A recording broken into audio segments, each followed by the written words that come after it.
8,000 ton powder ಶೇಖರಣೆ ಆಗಿದೆ. 8,000 ton powder ಶೇಖರಣೆ ಆಗಿದೆ. ನಾನು ಪೌಡರ್ಗಳನ್ನ ಯಾರು ಮಾರಾಟ ಮಾಡೋದು ಬೇಡ ಕಡಿಮೆ ರೇಟ್ಗೆ ಅಂತ ಹೇಳಿ ಹಾಗೆ ಇಟ್ಕೊಂಡಿದ್ದೆ.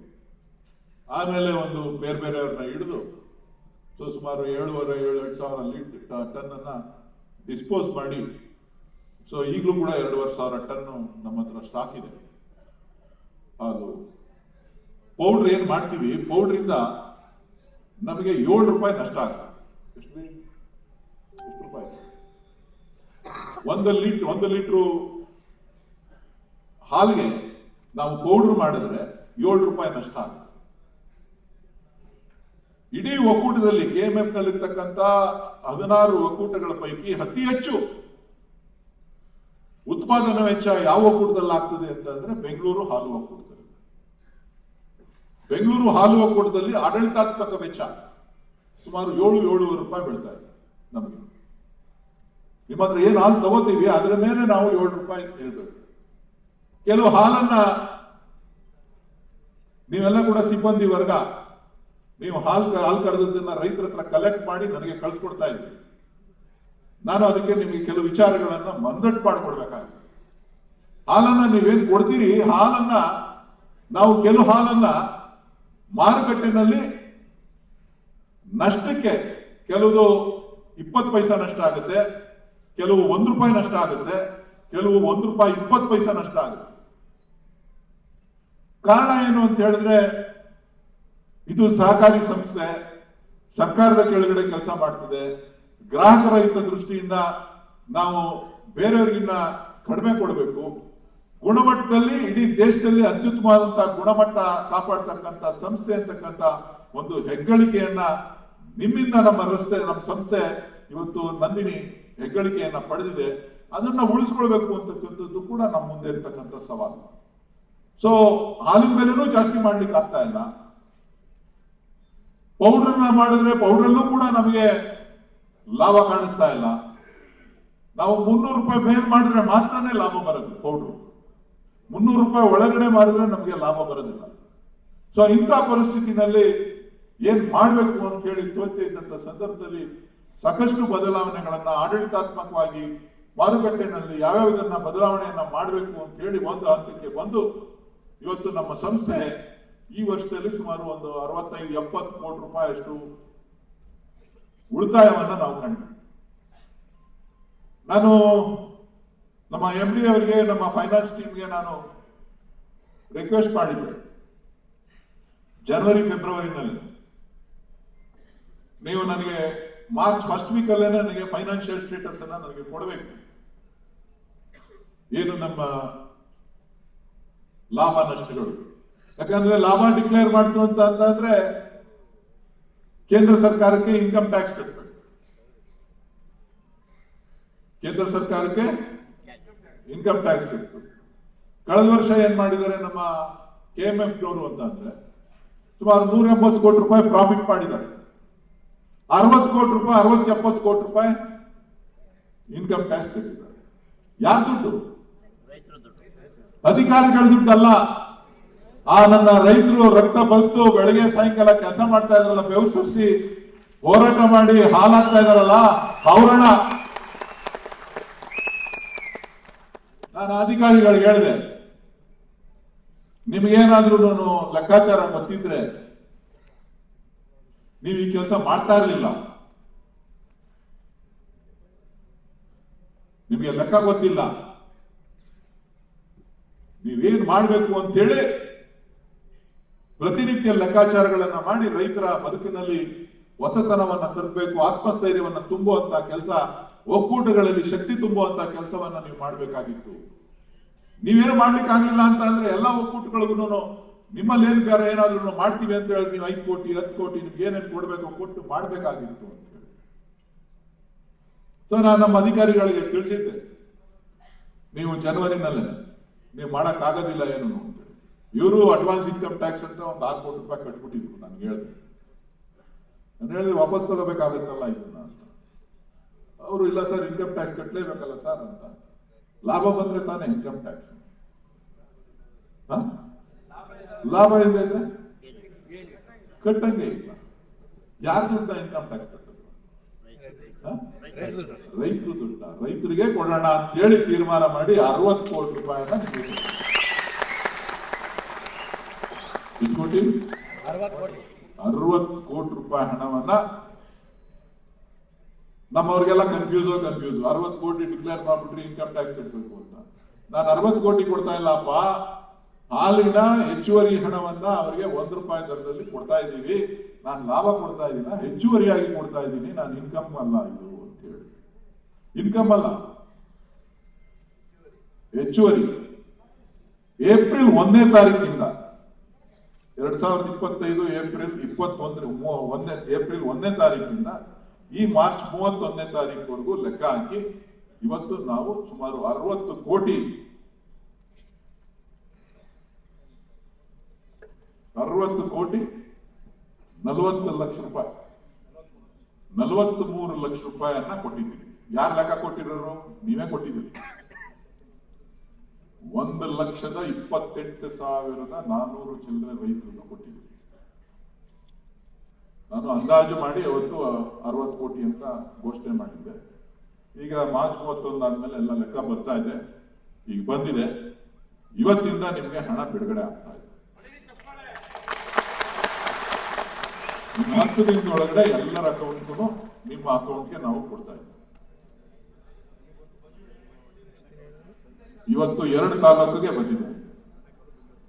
ಆನೇಕಲ್ ತಾಲೂಕಿಗೆ, ಬೆಂಗಳೂರು ಸೌತ್ಗೆ, ಕನಕಪುರಕ್ಕೆ ಇವತ್ತು ಹಣ ಹೋಗಿದೆ. ಇವ್ರು 3 ಜನಕ್ಕೆ ಯಾಕೆ ಕೊಟ್ಟೆ ಅಂತ ನೀವು ಪ್ರಶ್ನೆ ಮಾಡ್ಬೋದು.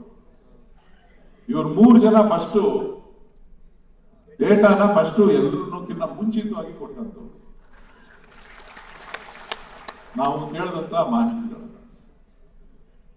ನಾನು ತಮ್ಮಲ್ಲಿ ಮನವಿ ಮಾಡ್ತಕ್ಕಂಥದ್ದು ಏನಪ್ಪಾ ಅಂತ ಹೇಳಿದ್ರೆ, ಇದರಲ್ಲಿ ಯಾವುದೇ ಲೋಪದೋಷ ಆಗದೆ ಇರೋ ರೀತಿ ತಾವುಗಳು ಪ್ರತಿಯೊಬ್ಬರಿಗೂ ಕೂಡ 1,28,400 ಜನರಿಗೂ ಕೂಡ ತಲುಪಿಸ್ಬೇಕು.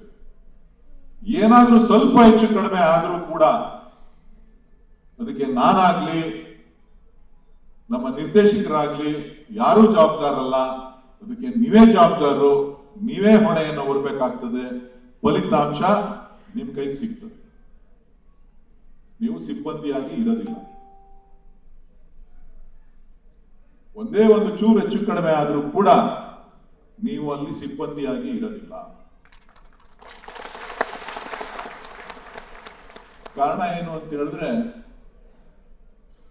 ನಮ್ಮಣ್ಣ ಹೇಳ್ತಾರೆ, ಮೊನ್ನೆ ಯಾರೋ ಕೇಳಿದ್ರಂತೆ ಸೂರಿ ಎಲ್ಲಿ ಅಂತಂತೆ. ರಾತ್ರಿ 10 ಗಂಟೆಲ್ಲ 9 ಗಂಟೆಲ್ಲ 10 ಗಂಟೆಲ್ಲ 11 ಗಂಟೆ ಇನ್ನ ಬಂದಿಲ್ಲ, ಬೊಮ್ಮೂಲಲ್ಲಿ ಇರ್ಬೇಕು ಅಂತಂತೆ. ತಲೆ ಚಿಚ್ಕೊತಾ ಇದ್ದಂತೆ. ಯಾವ್ದೋ ಮಾಡ್ಬಿಟ್ಟು ಬೇಡವಲ್ಲಪ್ಪ, ನನ್ನ ಕೈಗೆ ಸಿಗಲ್ಲ.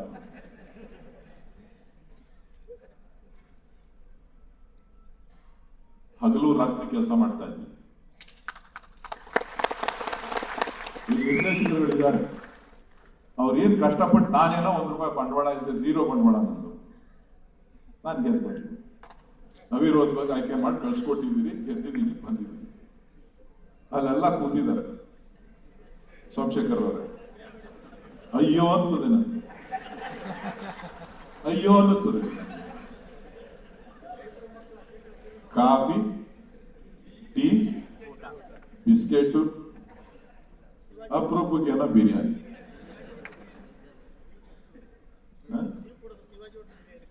ಶಿವಾಜಿ ಹೋಟೆಲ್ ಬಿರಿಯಾನಿ.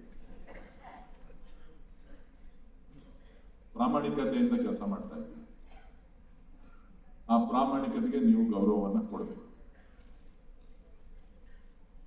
ಯಾವ ರೀತಿಯಲ್ಲಿ ಬದಲಾವಣೆನ ನಾವು ಸಂಸ್ಥೆನಲ್ಲಿ ಮಾಡ್ತಾ ಇದ್ದೀವಿ ಅಂತ ಹೇಳಿದ್ರೆ, ಯಾರೋ ಒಬ್ಬ ಗಾಡಿ ಓಡಿಸ್ತಾ ಇದ್ದಾನೆ, ನಿಮ್ ಗಾಡಿ, ಅವನ ಹತ್ರ ಕರೆದ್ಬಿಟ್ಟು ಎಷ್ಟು ಪೈಸೆ ಕಿತ್ತಾಡ್ತಾ ಇದೀವಿ ಗೊತ್ತಾ? ನಾನು ನಮ್ಮ ಡೈರೆಕ್ಟರ್ಗಳು 5 ಪೈಸೆ ಕಿತ್ತಾಡ್ತಾ ಇದೀವಿ, 5 ಪೈಸಾ ಕಡಿಮೆ ಮಾಡು ಹೋದ್ ಸಾರಿಗಿನ್ನ ಅಂತ ಹೇಳಿ.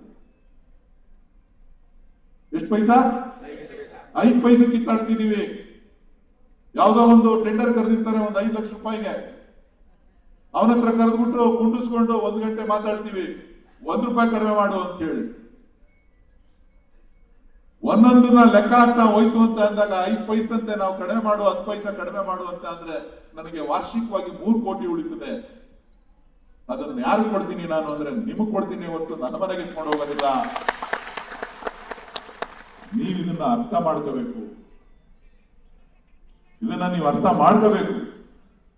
ಪ್ರತಿಯೊಬ್ಬ ಸಿಬ್ಬಂದಿ ವರ್ಗ, ಅಧ್ಯಕ್ಷರುಗಳು, ನೀವುಗಳು ಅರ್ಥ ಮಾಡ್ಕೋಬೇಕು. ಮಾರುಕಟ್ಟೆ ಅಂದಿದ ತಕ್ಷಣ ಏನು ಸುಲಭ ಇಲ್ಲ ನಮಗೆ. ಬೆಂಗಳೂರಲ್ಲಿ ಕಾಂಪಿಟೇಷನ್ ಇದೆ. ಆ ಕಾಂಪಿಟೇಷನ್ ಮಧ್ಯೆ ನಾವು ಮಾರಾಟವನ್ನ ಮಾಡಬೇಕು, ಹೋರಾಟ ಮಾಡಿ ನಾವು ಒಂದಷ್ಟು ಬದಲಾವಣೆಯನ್ನ ತರಬೇಕು. ಹಾಗಿದ್ದಾಗ ನಿಮ್ಗಳ ಸಹಕಾರ, ನೀವುಗಳು ಪ್ರತಿಯೊಂದರಲ್ಲೂ ಸಹಕಾರವನ್ನ ಕೊಟ್ರೆ ನಮ್ಗೆ ಅನುಕೂಲ. ಇವತ್ತು ನಮ್ಮ ಸಿಬ್ಬಂದಿ ವರ್ಗ ನಿಮ್ ಜೊತೆ ಕೆಲಸ ಮಾಡ್ತಾ ಇದೆ. ಯಾವ ರೀತಿ ನಾವು ಕೆಲಸ ಮಾಡ್ತಾ ಇದ್ದೀವಿ ಅಂತ ಹೇಳಿದ್ರೆ, ಒಂದೊಂದ್ರಲ್ಲೂ ಕೂಡ ನಮ್ಮವ್ರು ಅನೇಕ ಜನ, ನನ್ನ ಸ್ನೇಹಿತರು, ಹಿತೈಷಿಗಳು ನನ್ನ ಜೊತೆ ಬಂದು ಒಕ್ಕೂಟದಲ್ಲಿ ನನಗೆ ಸಹಕಾರಿ. ನಮ್ಮ ರಘುನಂದನ್ ರಾಮಣ್ಣ ಇರ್ಬೋದು, ಮನೋಹರ್ ರಯ್ಯರವರು ಇರ್ಬೋದು, ಬೇರೆ ಬೇರೆಯವರು ಸಾಕಷ್ಟು ಜನ, ಒಂದ್ 8 ಜನ, ಎಲ್ಲ ವಿಭಾಗಗಳಲ್ಲೂ ಕೂಡ ಮಾರ್ಕೆಟಿಂಗ್ ಯಾವ ರೀತಿ ಮಾಡ್ಬೋದು, ಪ್ರೊಡಕ್ಷನ್ ಯಾವ ರೀತಿ ಮಾಡ್ಬೋದು, ಸೇಲ್ಸ್ ಯಾವ ರೀತಿ ಇಂಪ್ರೂವ್ಮೆಂಟ್ ಮಾಡ್ಬೋದು, ಆನ್ಲೈನ್ ಸಿಸ್ಟಮ್ ನ ಯಾವ ರೀತಿ ತರಬಹುದು. ನಮ್ಮ ರಘುನಂದನ್ ರಾಮಣ್ಣ ಅವರ ಸ್ನೇಹಿತರು ಅವರು ಅಮೆರಿಕಾದಲ್ಲಿದ್ದಾರೆ. ಏನೆಸರು ಅನಿಲ್ ಅಂತೇಳಿ. ಅವರು ಒಂದಿನ ರಘು ಅವರ ನೋಡೋದಕ್ಕೆ ಡೈರಿಗೆ ಬಂದ್ರು.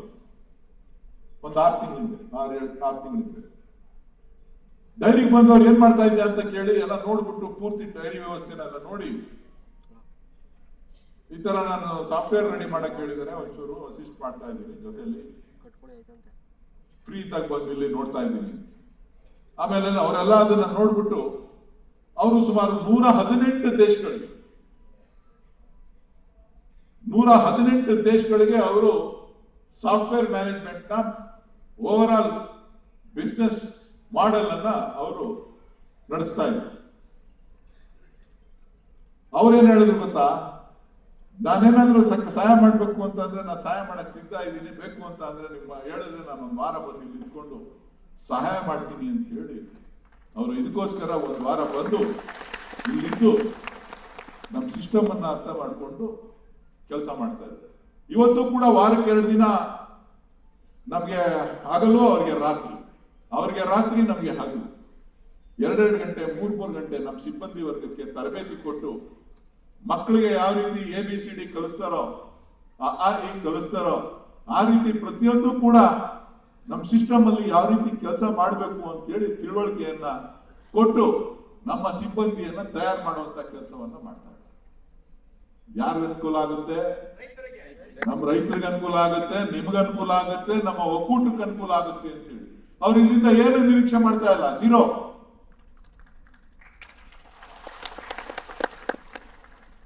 ಸೊ ಅವರೆಲ್ಲರೂ ಕೂಡ ಇಂಥ ಸಂದರ್ಭದಲ್ಲಿ ಕೆಲಸ ಮಾಡ್ತಾ ಇರ್ತಕ್ಕಂಥದ್ದು. ಹಾಗಾಗಿ ಇವತ್ತು ಪ್ರತಿಯೊಂದು ಹಂತದಲ್ಲೂ ಕೂಡ ನಾವು ಕೆಲಸ ಮಾಡುವಂತ ಸಂದರ್ಭದಲ್ಲಿ ನಮ್ಮ ನಿರ್ದೇಶಕರುಗಳೆಲ್ಲ ಕೂಡ ಸಂಪೂರ್ಣವಾಗಿ ನನಗೆ ಬ್ಲಾಂಕೆಟ್ ಹೇಳ್ಬಿಟ್ಟಿದ್ದಾರೆ, ನೀವೇನೇ ತೀರ್ಮಾನ ತಗೊಂಡ್ರು ನಾವು ನಿಮ್ ಜೊತೆ ಇದ್ದೀವಿ. ಇವತ್ತು ನೀವೆಲ್ಲರೂ ಕೂಡ ಸಿಬ್ಬಂದಿಗಳಾಗಿ ಸುಮಾರು ವರ್ಷಗಳ ಕಾಲ ಕೆಲಸ ಮಾಡ್ತಾ ಇದ್ದೀರಿ. 5 ವರ್ಷ, 10 ವರ್ಷ, 20 ವರ್ಷ, 25 ವರ್ಷ